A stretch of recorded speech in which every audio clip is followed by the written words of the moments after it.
Nama Tommy di dunia spiritualis mungkin belum banyak orang yang mengenalnya.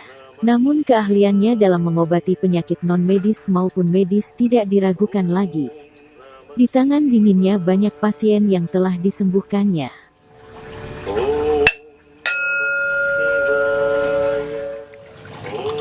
Salam damai untuk kita semua. Assalamualaikum warahmatullahi wabarakatuh. Salam rahayu, astungkara, puji Tuhan. Teman-teman pada datang dan berkumpul di tempat ini untuk silaturahmi melihat ruangan doa saya di sini. Ruangan doa ini dikhususkan untuk meditasi, berdoa dan pengobatan secara tradisional atau spiritual. Di sini universal, bisa beragama apapun, bisa mudah-mudahan dengan kuasa Tuhan bisa disembuhkan di tempat ini. Di sini background saya, tampak atas adalah pengobatan secara Kristen, Katolik, Protestan, kemudian Hindu, Buddha, dan Muslim. Jadi bersifatnya universal.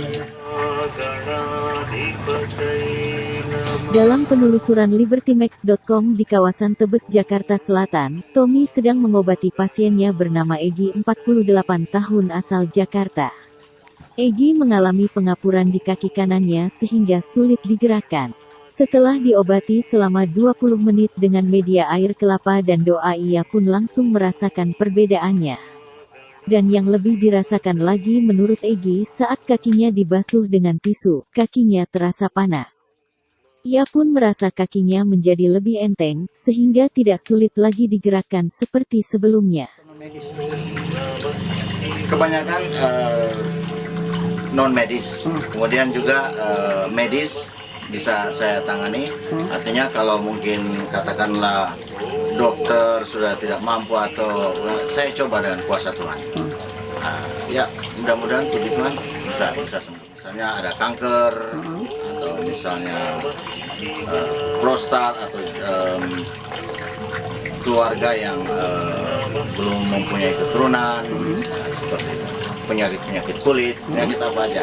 Jadi kalau medis, saya tetap menggunakan apa yang dihasilkan atau obat yang diberikan dokter. Cuman saya sendiri hanya menguatkan kembali obat-obat itu, media-media itu dengan doa. Sehingga media itu atau obat-obat itu akan menjadi sangat kuat, luar biasa, dan pasti memperoleh kesembuhan.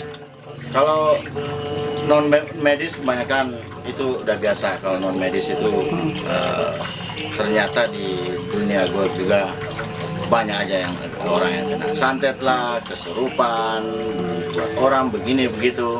Nah, coba kita netralkan kembali seperti biasa. Syaratnya tidak banyak, harus asal yakin aja. Asal yakin dan kuasa Tuhan bisa sembuh. Tidak banyak yang dipakai medianya. Medianya cukup dengan air atau air kelapa hijau udah. Kelapa hijau atau air udah. Ya artinya kalau dia medis berarti harus ikuti apa kata dokter. Cuma yang saya perkuatkan di situ adalah bagaimana saya memohon kepada Tuhan untuk supaya diberikan suatu mujizat melalui obat ini yang sungguh luar biasa, sehingga orang itu boleh memperoleh kesembuhannya. Sebelumnya adalah seorang karyawan pertambangan di luar negeri yang terbilang memiliki gaji sangat besar. Selama 25 tahun pekerjaannya berpindah-pindah di antaranya Amerika, Kanada dan Australia. Namun ia merasa terpanggil untuk menjadi seorang spiritualis untuk membantu sesama, sehingga ia pun berani untuk pensiun dini. Untuk itu ia pun banyak belajar dengan orang-orang yang dianggap sebagai guru spiritualisnya. Dan salah satunya adalah Eyang Ratih dari Padepokan Suara Langit. Selama 7 tahun mendalami spiritualis, kini Tommy banyak membantu masyarakat. Ia pun tidak menarifkan dalam pengobatannya yang dilakukan secara universal ini. Kalau soal biaya, kalau berbicara rugi, biaya, saya tidak pernah memungut biaya apapun. Jadi misalnya kalau beli kelapa, harus saya beli dupa, itu saya sendiri yang bayar. Jadi karena pasien tidak perlu mengeluarkan uang, karena tujuan saya ya gitu. Kalau yang selalu saya minta kepada Tuhan, kalau saya bisa menyembuhkan orang, menolong orang, membantu orang, itu sudah tujuan saya. Nggak perlu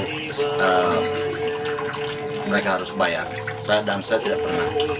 Banyak yang ini saya tolak, saya bilang nggak perlu. Tapi saya juga katakan kepada mereka, saya tidak perlu uang, tapi tolong disalurkan kepada mereka yang membutuhkan. Artinya saya sudah menerima sebagai persyaratan sebagai pengobat spiritual. Itu biasanya mereka bilang harus bayar, ini bayar mahar katanya, begitu seperti itu. Tapi saya sendiri saya tidak perlu, tapi saya terima dan saya kembalikan lagi, saya bilang salurkan kepada mereka yang membutuhkan.